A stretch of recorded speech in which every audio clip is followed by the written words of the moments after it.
apologize that you had to wait. It totally slipped my mind. I lost all my sense of time. So buy me that drink and just let me think, and I'll tell you the reasons why. My alibi. Hello and welcome to another episode of Alibi the podcast, an initiative started by Gagasan Mahasiswa Undang-Undang Sabah. I'm your host, Geoffery. Joining me today are Elaine and Nadia, and a very, very special guest, Mr. Sherzali Herza Asli. Mr. Sherzali Herza Asli is a practicing lawyer and a senior partner at Messrs. Asli and Cham Chambers. He handles a wide range of legal matters, including commercial law, human rights issues, and the constitutional guarantees under the federal constitution. He was an executive committee member of Sabah Law Society and is the current co-chairperson of the Sabah Law Society Human Rights Subcommittee. His passion towards helping the impecunious drove him to co-found the Sabah Human Rights Center, which provides pro bono work to alleviate adversities faced by the marginalized communities. Today, we're going to be exploring one of the currently most debated human rights issues in Malaysia, tackling police brutality. But before that, let's invite our special guest, Mr. Sherzali, to introduce himself and answer the ice-breaking question of the day.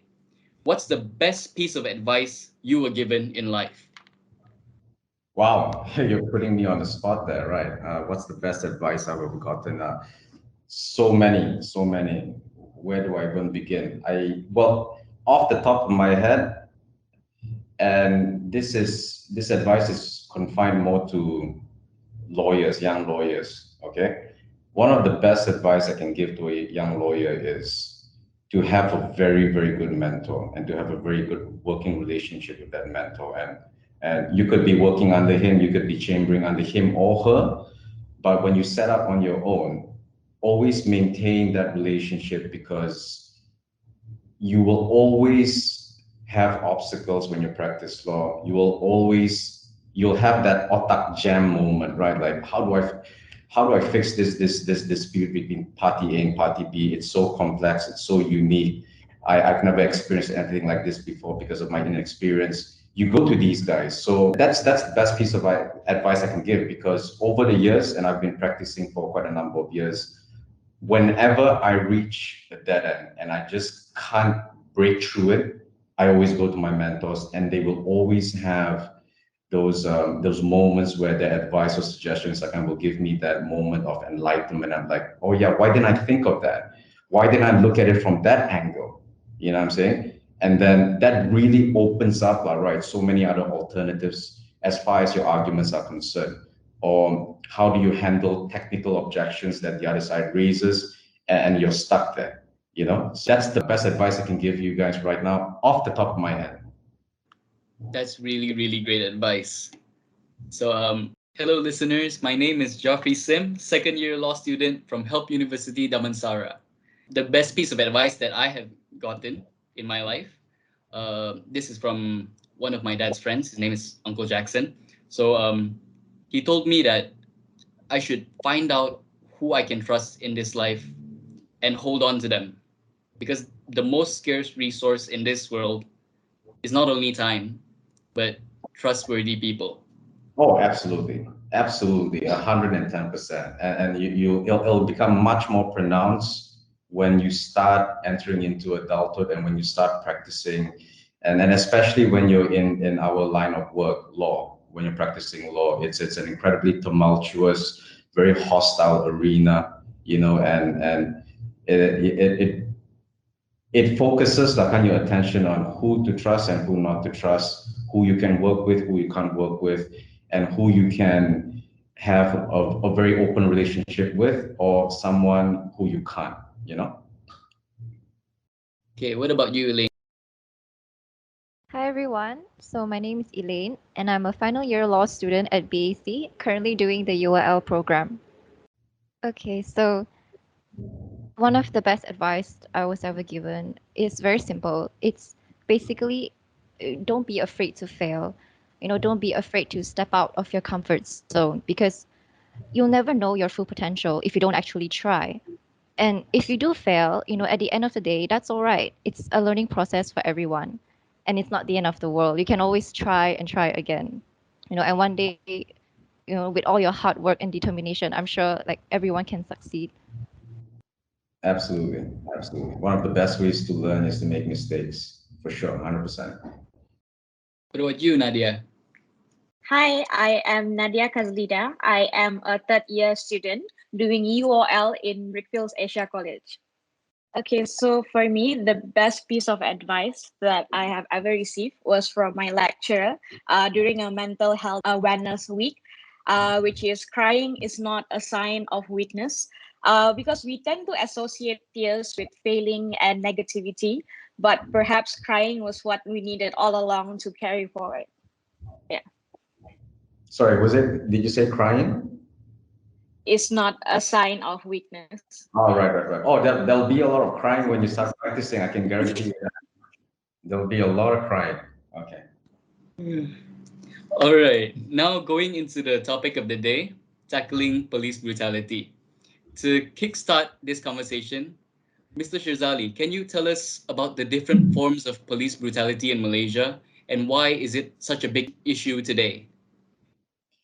Okay, police brutality, right? There's so many forms of it. When we're talking about police brutality in Malaysia and all kinds of forms that it can manifest itself from, there's so many cases that touches on it, and it's actually quite well documented. A good source of these information can actually be found in Suhakam's 2016 report. If you can Google it, all right, it's a wealth of information there.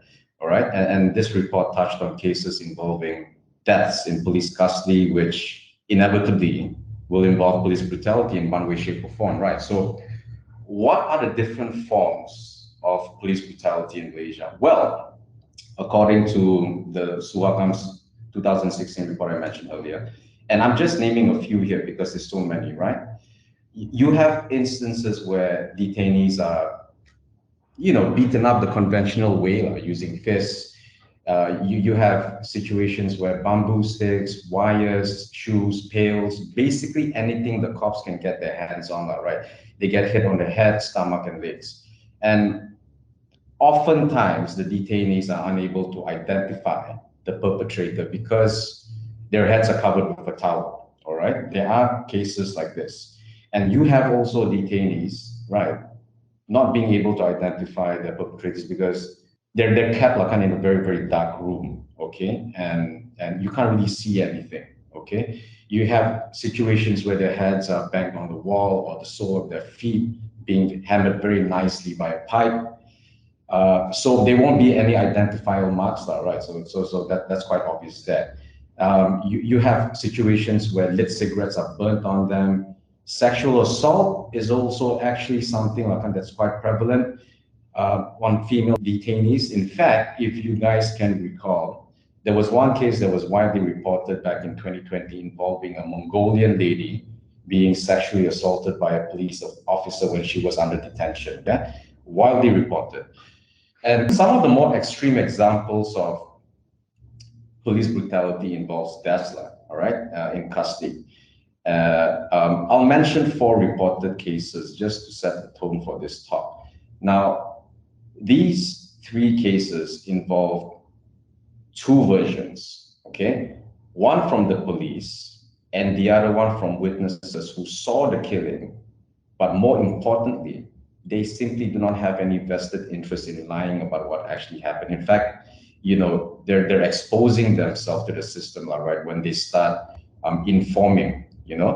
Okay, so I'll start off with the case number 1. The first case involves a police shooting of a young man by the name of Dinesh Dharmasana, which had caused his death after 2 days later. The police alleged that Dharmasena was a gang member and that he and his friends attacked the police with parangs. Yet, when witnesses were called, they filed police complaints at their own personal risk because they testified they gave evidence, right, under oath that Dharma Sena was actually unarmed and otherwise, right, totally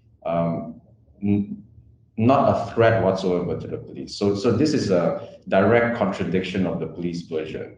The second case involves the shooting of a 15-year-old teenager, okay, by the name of Muhammad Shamil Habis Shapie, a 20-year-old by the name of Muhammad Hairul Nizam, and a 22-year-old by the name of Muhammad Hanafi Omar. So three very young men. The police alleged that the three were robbing a petrol station that they charged at the police with parangs, okay? Three of them got shot in the forehead and chest. Now, what happened afterwards, you gotta have a postmortem. And the postmortem report on Shapie found gunpowder residue on his clothes and concluded that the bullets entered his body at a trajectory angle of 45 degrees. So this would suggest that he had been shot at a very close range and not at a distance, as would have been the case had he been charging the police, right, with a parang. Now, the third case involves yet another police shooting of a young man, 20 years old. His name is Muhammad Affan. Now, he was killed by the police following a motorcycle chase, right, back in 2010, October 19, in Johor. Police claim that Affan waved the parang at them and that the passenger Firdaus riding behind him also threatened police with also a parang. Firdaus, the passenger, filed an official statement with the police, and then afterwards basically rebutting all of the allegations made against him and the driver. The police never charged Firdaus with any offense related to the incident and conducted no further investigation into the shooting. Now, this means that the police tacitly accepted Firdaus's rebuttal statement that he and Muhammad Affan never had any weapons on them, nor did they in any way, shape, or form were threatening to the police. Now, flowing from what I said earlier, cases involving police brutality has always been quite fairly well known in Malaysia, okay? It's just that these days it's reported more by the media because of the free reign that Malaysian journalism has these days compared to yesteryears. Because back when I was growing up, these things are very, very taboo, all right? And there's a lot of factors behind that, but I'm not going to get into it because I'm going to get out of topic. But police brutality has always been in the public's perception. Just look at 2004. There was a Royal Commission of Inquiry, okay? In 2004, the Royal Commission was formed by the Agung to enhance the operation and management of the Royal Malaysian Police, okay? And this is in response to widespread concerns regarding the high incidences of crime, perception of corruption within the police themselves, and a general dissatisfaction with the conduct and performance of police. And obviously, there's a huge demand from the public to see improvements. So over a 15-month period, the Royal Commission received about 926 complaints from the public, which included deaths in custody, physical, sexual, and psychological abuse of detainees, abuse of power, inefficiency and lack of accountability, failure to follow up on complaints, abuse of remand provisions under CPC, overuse and misuse of administrative detention laws, and police's unwillingness to issue public assembly permits, etc., etc., etc. So this RCI report was made public in 2005, which had made many recommendations, and if I can remember correctly, it's about 125 recommendations or something like that, 120 plus. Now, some of these recommendations were incorporated into our system, so that's great, but many weren't. And one of the major, if not the biggest recommendation that was not incorporated by our government is the establishment of an independent police complaints and misconduct commission, okay? That is independent from the Police Diraja Malaysia and only answerable to the parliament and not the government. So they have a great deal of autonomy. Now, I'm going to refer to this independent commission as the IPCMC or just the independent commission, okay?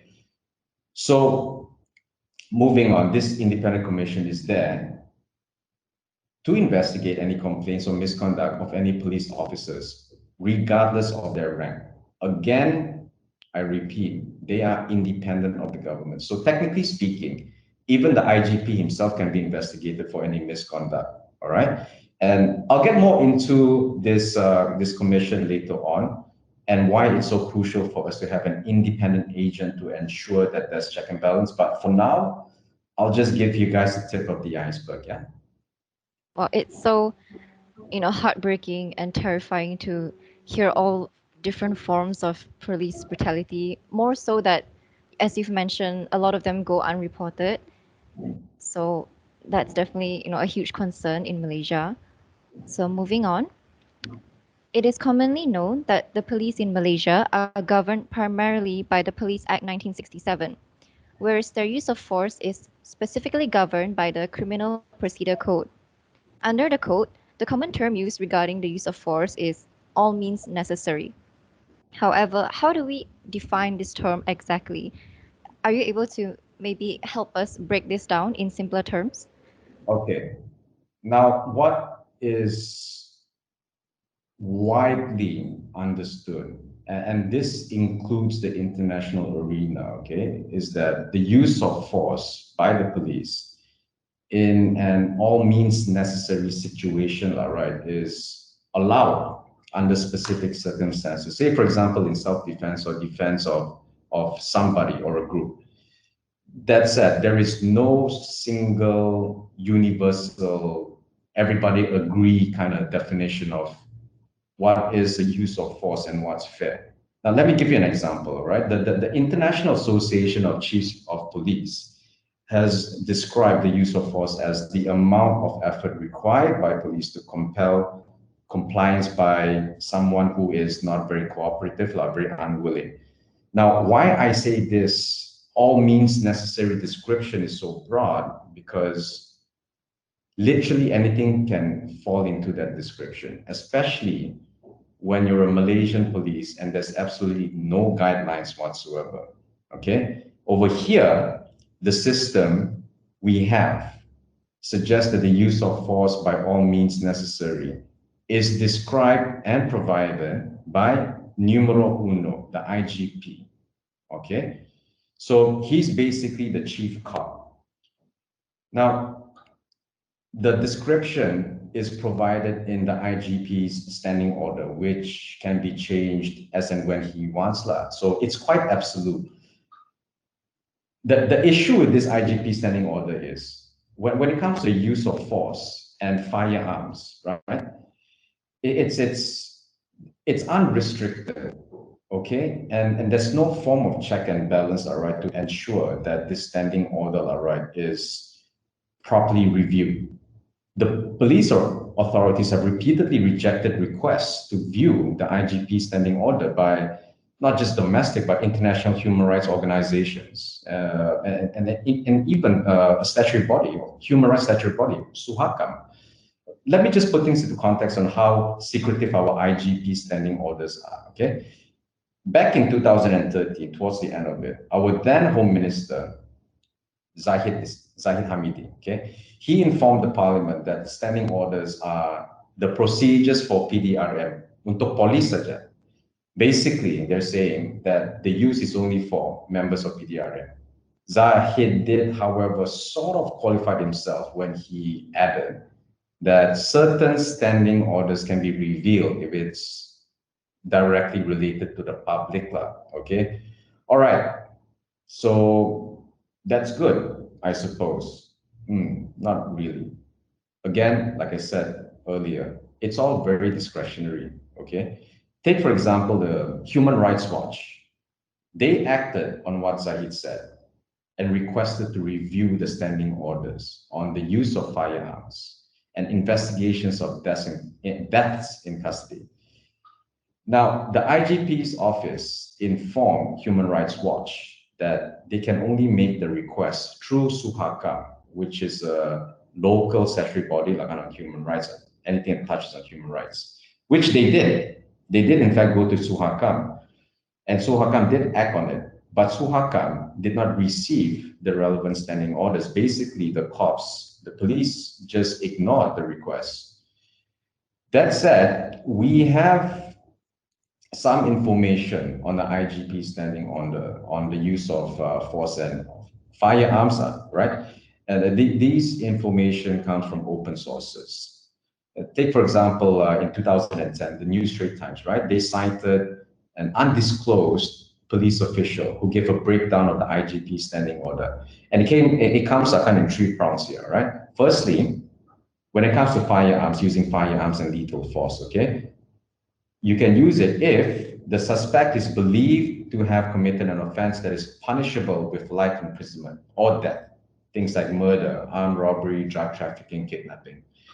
Number two, when police believe that their lives are in imminent danger, okay? That's fine. Number three, when other people's lives are in imminent danger, okay? So according to open sources, also in 2010, the IGP standing order was partially amended, okay?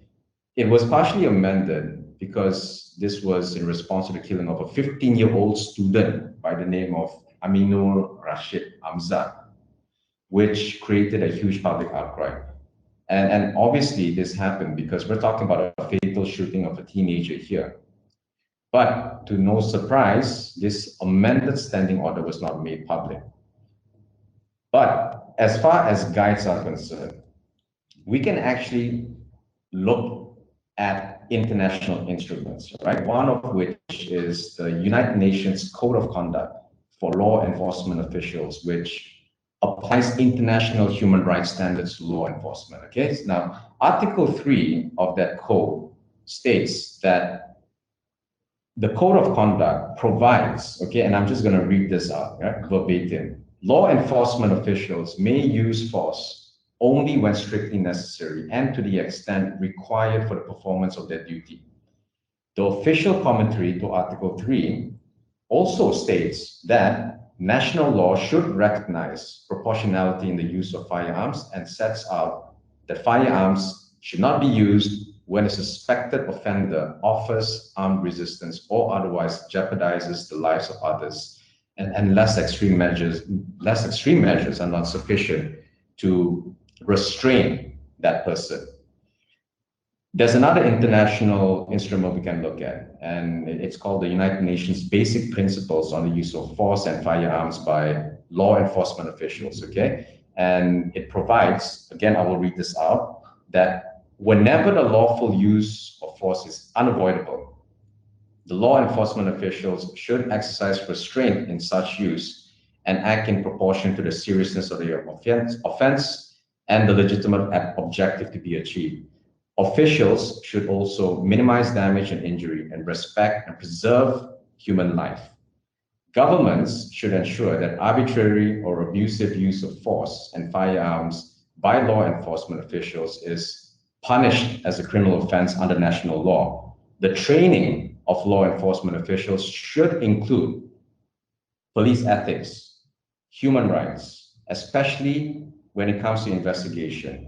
Law enforcement agencies should review their training programs and operational procedures in light of particular incidences, right? So this is the United Nations Guide. And now let's look at what Zahid Hamidi has to say, right, about this. Now, it's not a direct comment to this this two codes, but it's basically government stance at that time as far as when it comes to using firearms in detaining a person.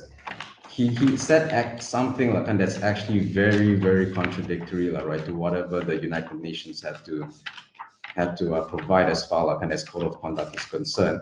Okay, so having said all of that, in Malaysia, reported incidents of police shootings show that there is a pattern, okay, where you have police justifying their shootings by asserting that the suspect had a parang or failed to stop at a roadblock or after a car chase.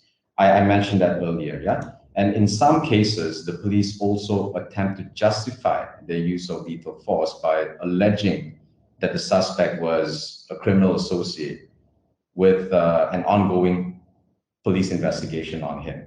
And in all these cases, however, the police have failed to demonstrate that lethal use of force was the only available option to save lives. This obviously raises concerns about the SOP and training in the use of lethal force when it comes to apprehending a person, all right, or given the circumstances of the situation. And it really provides this perception that they are very trigger happy, but you know what I'm saying, right? So the cases investigated by Human Rights Watch also demonstrate that there is a lack of transparency and impartiality in the police investigations into the shootings. The facts have shown through the investigation that there are conflicting versions of events among victims, witnesses, and the police, and there is absolutely no independent body there to determine what actually happened. And our own statutory body, okay, Suhakam, does and quite regularly receive complaints of police shootings, but these complaints, it can take weeks or months after the incident, right? Because police they just don't provide Suhakam with copies of police investigation files, and it's therefore nearly impossible for Suhakam to comprehensively, right, assess the situation, what specifically happened, and whether or not the police should be held liable.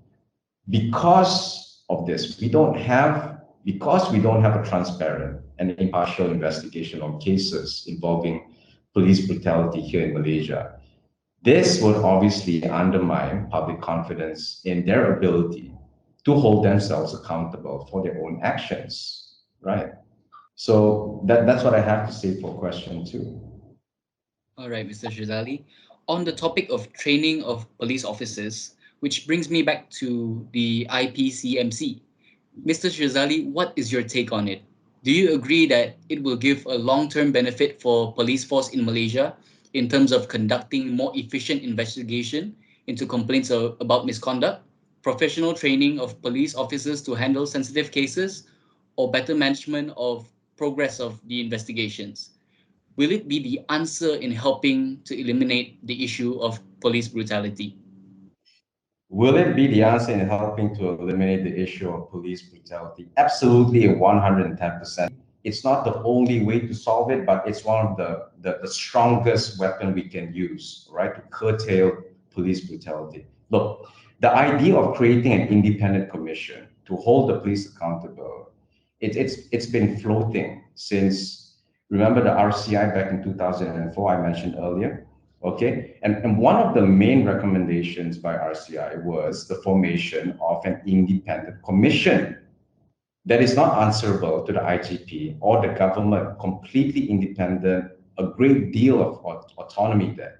So 100% I'm in favor of creating this independent commission to police our own police force, okay? And in a lot of ways, no matter how you look at it, this independent commission is very much like an ombudsman, which Malaysia doesn't have also. We have one ombudsman, but it's for the banking financing facilities, right? So institutions, right? But it's very much confined to that area only. But if you're talking about ombudsman like in the larger scale, we don't have it, okay?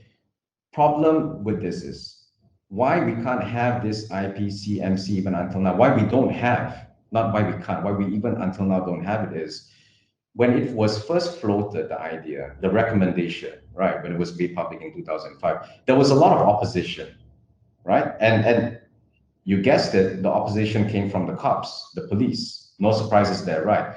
But the then government also strongly opposed it because they say that setting up a commission solely to examine police misconduct would unfairly single out the enforcement agency. So instead, what the government did in September 2009, the government created the Enforcement Agency Integrity Commission, EAIC. So it's kind of like we don't want IPCMC, so we're going to put in another agency that will kind of do the job, but they have to answer to us. Okay, so EAIC is there for what I mentioned earlier. They're kind of like an IPCMC, but not really. They're there to receive and investigate complaints about 19 enforcement agencies. 19 enforcement agencies, not just the police. So as a result, consequently, independent investigation has shown that one of the many problems with EAIC is that it is seriously understaffed and completely incapable of handling its mandate because of the lack of government funds. Now, when I say understaffed, I mean it's really bad. I have the statistics next to me, but I don't think right, I need to get into it. Just trust me, it's incredibly understaffed. And if you want to expand further on that, you can actually Google it. There's a lot of information there on how the EAIC is actually very understaffed and very underfunded. Okay, now, moving on from that, quite a number of members of EAIC, in particular the complaints committee of EAIC, also expressly said when they were interviewed by Human Rights Watch that the agency is being set up to fail simply because the government doesn't give the resources for the agency to actually do their job. All right. Now, even our own former Chief Justice, Tun Abdul Hamid, complained about this. Okay, he said that the agency, EAIC, he made this very clear. Categorically, he said that it is wrong. It is wrong to establish a new agency for political reasons or in an attempt to silence criticism on existing agencies by opposition politicians. Right. That's, let that sink in for a bit, yeah?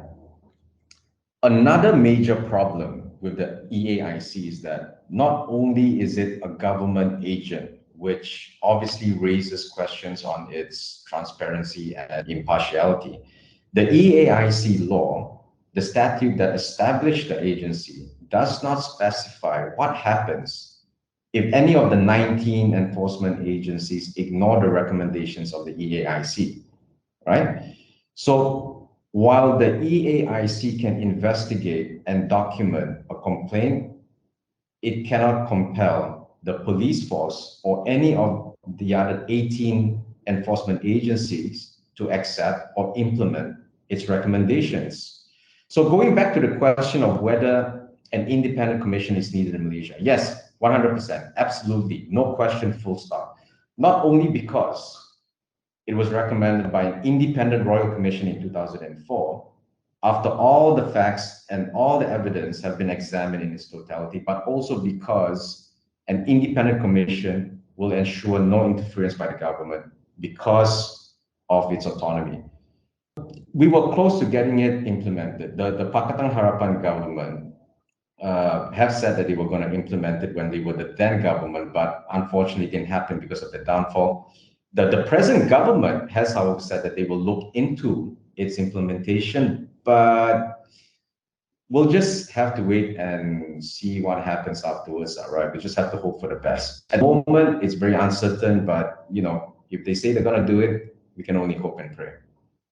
All right, moving forward from that, so recent news coverage on victims of police brutality such as Ganapati, Karuna Niti Palani Velu, Balamurugan Supia, Siva Balan Subramaniam, and many others have shown one common pattern, which is that the victims themselves have sustained physical injuries while being held under detention in prison cells. And before medical treatment could be administered to them in time, they died soon after.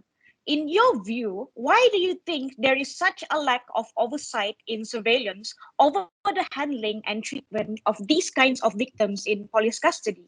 Considering that these incidents have occurred many times without intervention before their deaths have occurred. Okay, let's start off by looking at our laws, okay? Inquests into wrongful deaths are mandatory under the CPC. But if we look at cases since 2009, even though it's mandatory, it still takes a huge public outcry regarding custodial deaths before officials will order an inquest. In fact, the Royal Commission in 2004, the same one I mentioned earlier, also actually raised this issue of the police failure to conduct inquests when mandated, required by law. Why do we have all these problems then? Well, as I've mentioned over and over and over again, we simply do not have an independent commission to investigate these cases involving custodial deaths. This is, it's caused a situation where there's no check and balance and there's no transparency in our system. That said, all right, not all is lost though. There is an interesting case involving the death of a detainee in police custody, right? And this case is, I'll read out the name of the case, yeah?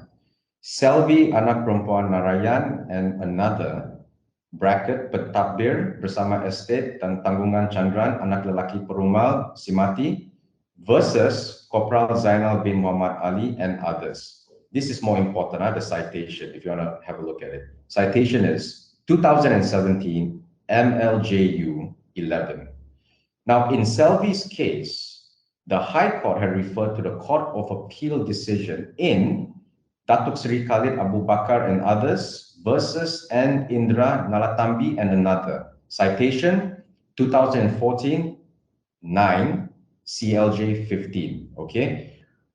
The Court of Appeal held that there is no reason that the courts should not take the role of ombudsman and investigate any complaints made regarding unlawful conduct or misconduct or negligence or abuse of power by the government sector.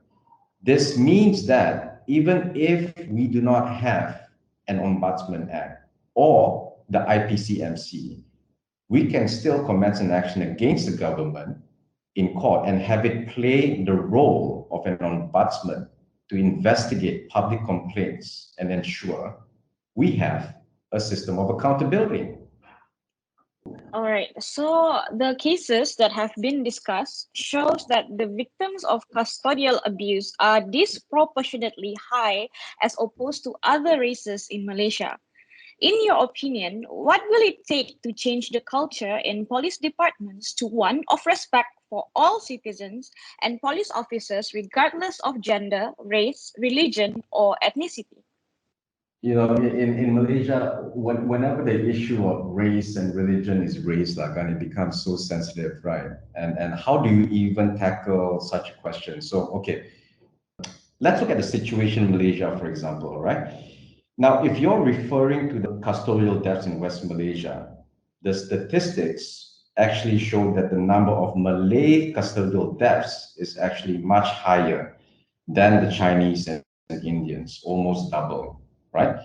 The custodial deaths of Chinese and Indians are about the same. But of course, if we look at it in terms of proportions per capita, then the Indians would be proportionately higher, okay, because of their population is much smaller. Here's the question though, is there a race factor there? I can't say for sure based on the statistics and based on the lack of studies, right? What I would suggest, however, is maybe more studies that can be done about this. But if racism is indeed a factor, then I think we need to look at the bigger picture here. Racism towards a minority, where? In West Malaysia or East Malaysia? Because West Malaysia and East Malaysia are they're two totally different planets, okay?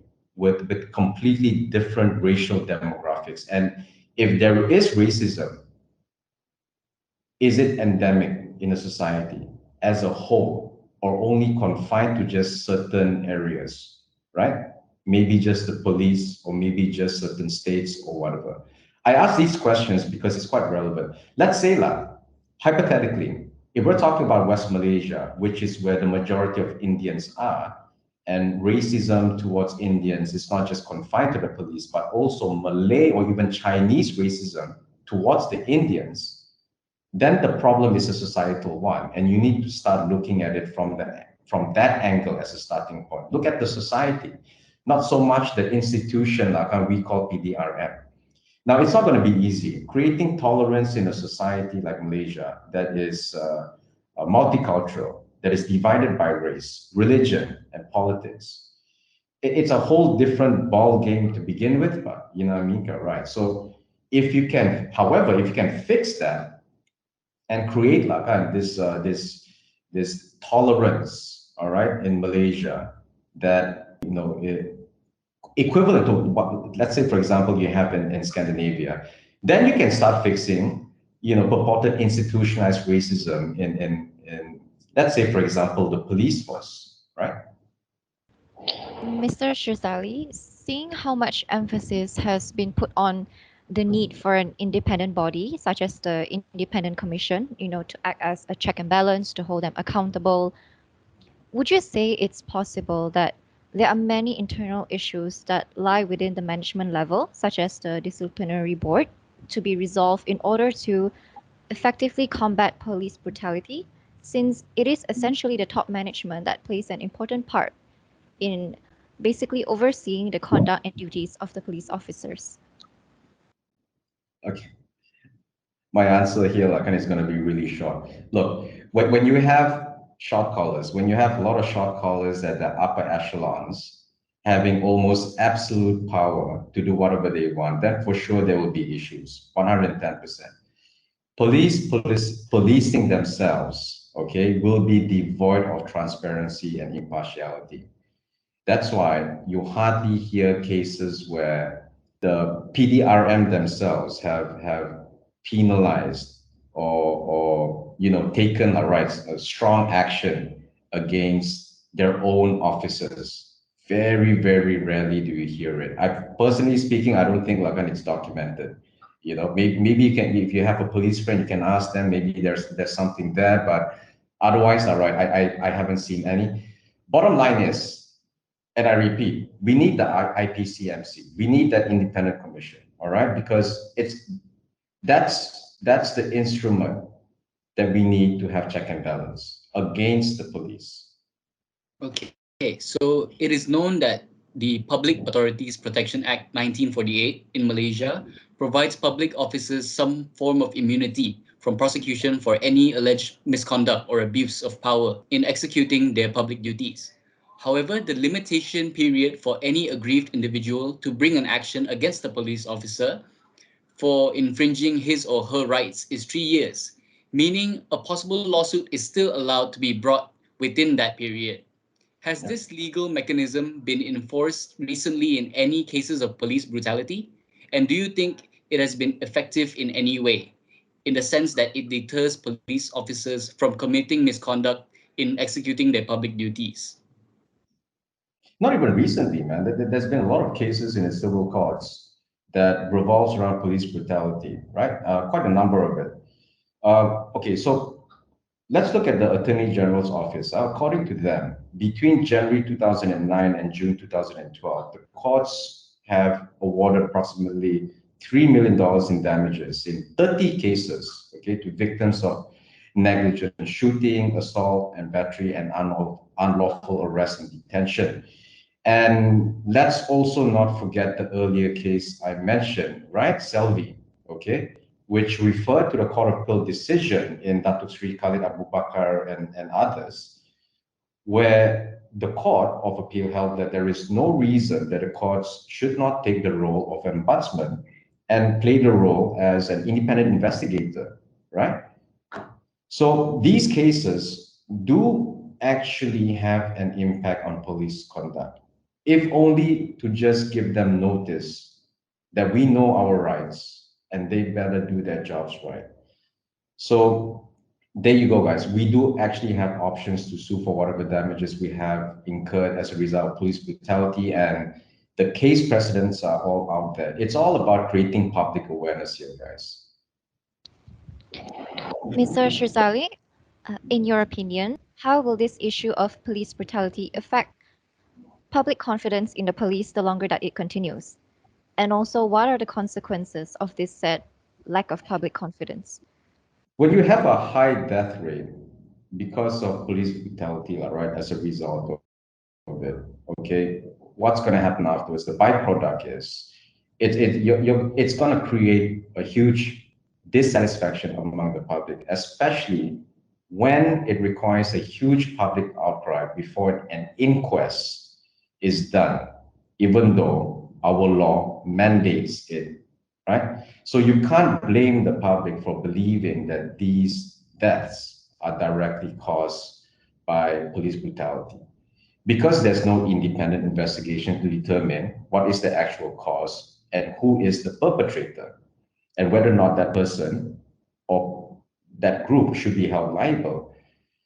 Now, Suhakam, in its 2016 report, recommended, among many other things that they recommended, all right, that in order to address the issue of deaths in police custody, a research should be done so that problems can be identified and several recommendations can be made that flows from it, right? So that we can understand the problem and reduce the number of deaths, which I agree 100%. Identify what the causes are and start fixing it from there. Use that as a foundation. All right. Last but not least, what can we as Malaysian citizens, especially us as law students, do to combat this issue of police brutality together, despite it being a controversial issue? Be vocal about it, right? Create public awareness. You know what I mean? We need to be united and be very vocal about this problem. Don't just rely on the NGOs and CSOs or victims to carry the burden. You know, we all need to collectively get the politicians involved, pressure them. You know, the government these days, it's different from the government pre-2008 when there's no longer a two-thirds majority in parliament. You know what I mean? When you don't have two-thirds majority in parliament, it's always really, really close as far as the margin is concerned, the majority is concerned. Then, you know, in a way, like that's a form of check and balance, but you know what I mean, right? So one of the best ways, right, to curtail any issues regarding police brutality is to pressure our government, to pressure our politicians, to pressure our representative, right? And do what needs to be done, fix what needs to be fixed, especially when the answer is right there in front of you. The RCI has already given this recommendation, and they gave this recommendation in 2004, right? It's that simple. In fact, the government has said that they're going to do it. And Ismail Sabri, I think, who was a few months ago, he said that, okay, IPCMC, we're looking into it, and then we're going to table a bill. All right, fine. If you say you're going to do it, let's hope he does it. All right. On our part, we just need to push them a bit more. Okay. For law students, understand the situation, like from the legal aspect, create public awareness, teach people about the situation. All right.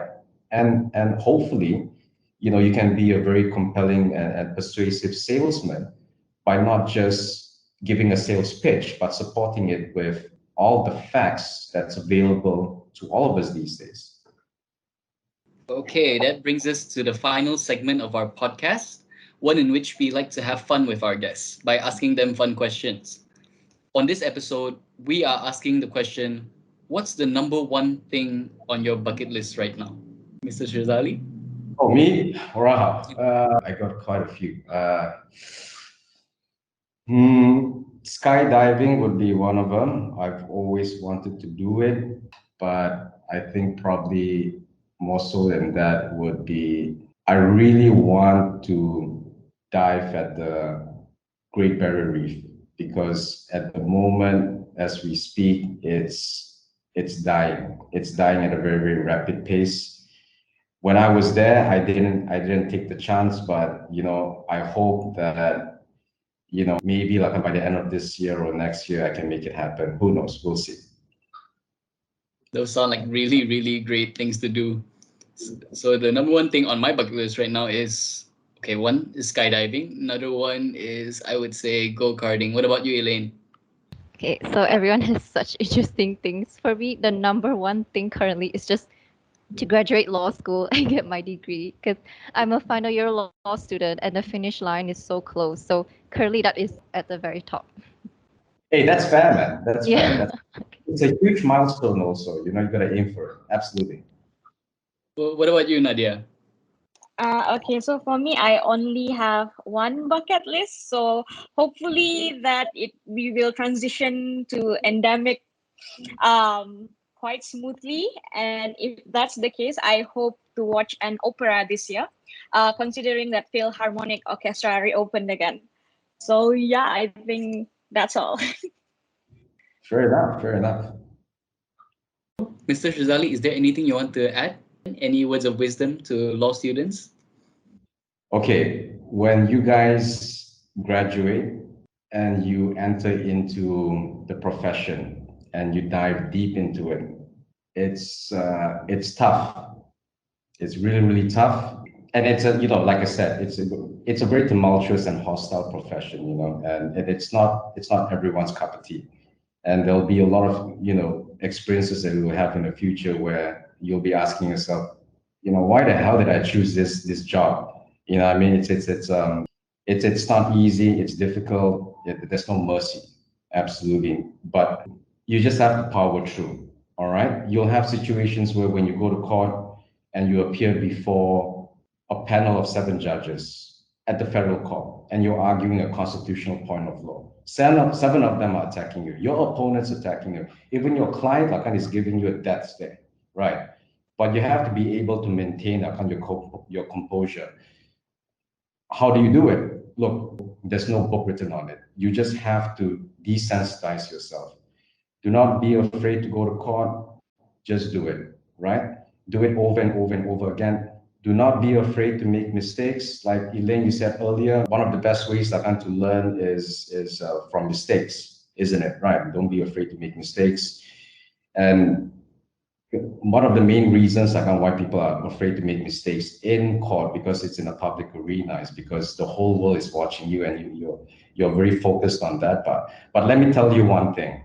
You think you're making a mistake. To them, whatever is happening in front of them is insignificant to them. They got other things they have to worry about. They got to buy food for their dog, buy milk for their baby, go pay that tax, all those kind of stuff, right?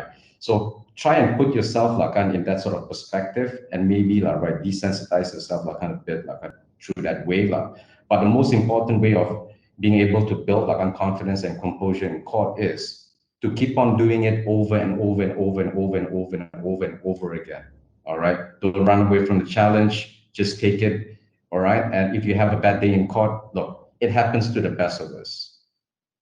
Very beautifully put. Thank you so much, Mr. Sherzali. Thanks for having me, guys. Thank you. Well, that's all the time we have, folks. Thank you for listening to Alibi, the podcast.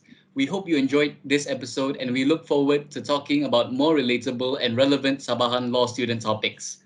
I'm your host, Geoffery. Special thanks to our guest, Mr. Sherzali Herza Asli, on this episode. If you haven't checked out our previous episode, please do.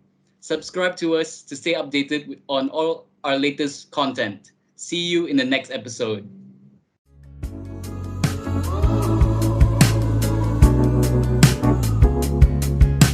Sorry now that I'm a little late. I apologize that you had to wait. It totally slipped my mind. I lost all my sense of time.